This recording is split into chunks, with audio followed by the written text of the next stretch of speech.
कैसा है आज साईं बाबा के प्रिय भक्त महालसापति का घर।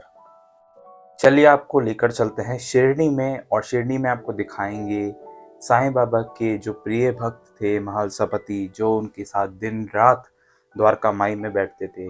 उनका घर आज कैसा है, और ये जो घर है ये कम से कम 100 साल पुराना है। समाधि मंदिर और द्वारका माई के दर्शन के पास मैं पूछते पूछते जा पहुंचा महालसापति के घर।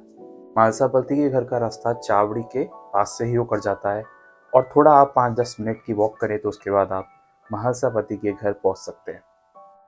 महालसापति के घर एक छोटी सी गली में जाके था। ऑब्वियसली बात है, जिस जमाने में ये घर होगा ओरिजिनल रूप में, उस समय आसपास शिरडी में इतने सारे मकान नहीं होंगे, लेकिन आज काफ़ी ऊंची ऊंची बिल्डिंग्स बन चुकी हैं, इमारतें बन चुकी हैं। लेकिन इस घर का महत्व कम नहीं होता बिल्कुल भी। महालसापति, जैसा कि आप सब जानते होंगे, साईं बाबा के साथी तो थे ही, साथ ही में सबसे पहले जो स्वागत आओ साईं कह के पुकारा था, बुलाया था। बाबा जब उतरे थे बैलगाड़ी से तो वो महालसापति ने उनका स्वागत किया था आओ साईं कह के। साईं नाम से उनको सबसे पहली बार जो बुलाया था वो महालसापति ने बुलाया था। इसलिए अगर आप इस घर को देखें तो अभी इस घर को रिनोवेट तो करा लिया है नए तरीके से, लेकिन आप ऊपर के साइड देखें तो आज भी यहाँ पर आओ साईं या फिर या साईं लिखा हुआ है। तो मैं पूछते पूछते पहुंच गया और मुझे देख के बहुत ही आश्चर्य हुआ।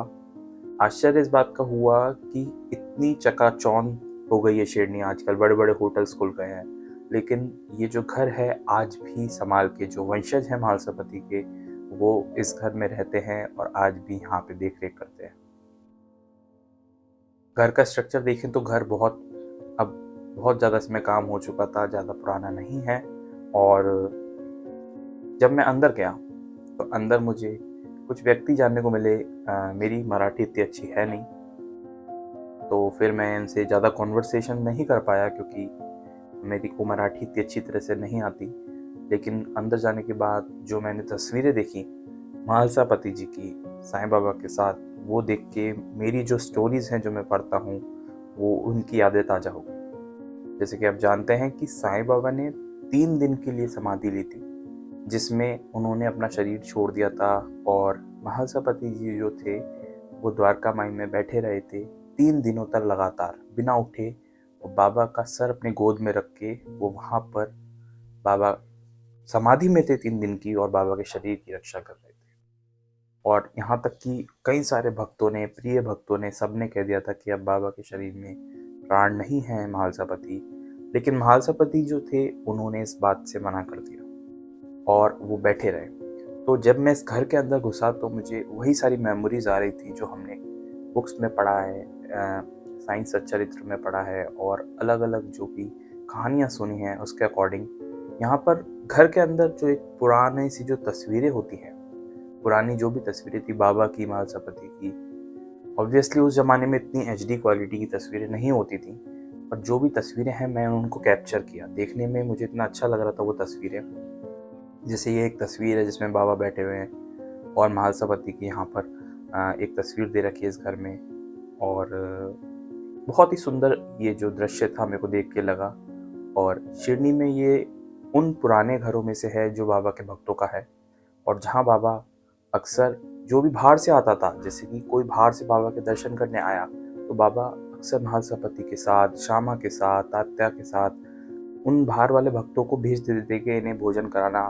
मतलब बिना भोजन करे, बिना आराम करे शिरडी से कोई नहीं जाता था, तो बाबा सबका इंतजाम करवा देते थे। और ये ऐतिहासिक बात है, ये एक प्रूफ है आज भी हमारे बीच में, जिसे हमें देखकर सराहना करनी चाहिए और जिसको हमें नमन करना चाहिए कि आज भी जो फैमिली है महालसापति जी की, उन्होंने इस जो घर है इसको ऑब्वियसली समय की मांग के अनुसार थोड़ा बहुत चेंजेस कराए हैं, लेकिन जो ओरिजिनलिटी है, जो हिस्ट्री है हमारी, वो उनने मिटने नहीं दी, और आज भी उन्होंने संभाल के रखा इस घर को। महालसापति, जैसे कि बाबा की बहुत ही ज़्यादा कृपा थी महालसापति के ऊपर। महालसापति का एक बेटा ख़त्म हो गया था, तो उसके बाद बाबा ने आशीर्वाद दिया, तो सालों बाद उनको एक दोबारा बेटा हुआ जिसका नाम मार्तंड रखा गया। और महालसापति से जुड़ी हुई कई सारी कहानियाँ भी मैंने पहले सुनाई हैं इस चैनल पर, लेकिन ये घर नहीं दिखाया। और ये घर दिखा के मुझे भी बहुत खुशी हो रही है और उम्मीद है आपको भी बहुत खुशी हो रही होगी देख के इतना सालों पुराना घर। और मेरे चैनल पर कई सारी कहानियाँ अवेलेबल हैं, असली कहानियाँ अवेलेबल हैं साईं बाबा से जुड़ी हुई, जो उस ज़माने में हुई थी, और मैं अक्सर बुक्स पढ़ता रहता हूँ और आपको बताता रहता हूँ। अगर आपको ये घर देख के इतनी अच्छी खुशी हुई हो तो अभी सब्सक्राइब करिएगा इस चैनल को, फॉलो कीजिएगा इस चैनल को। उसके बाद आप कई सारी जो है वीडियोस मेरी जाकर देख सकते हैं जो मैंने अपलोड की हैं, और भी शिरडी से रिलेटेड अच्छी अच्छी वीडियोस आने वाली हैं, तो जुड़े रहिएगा वीडियो के साथ। जय साईं राम।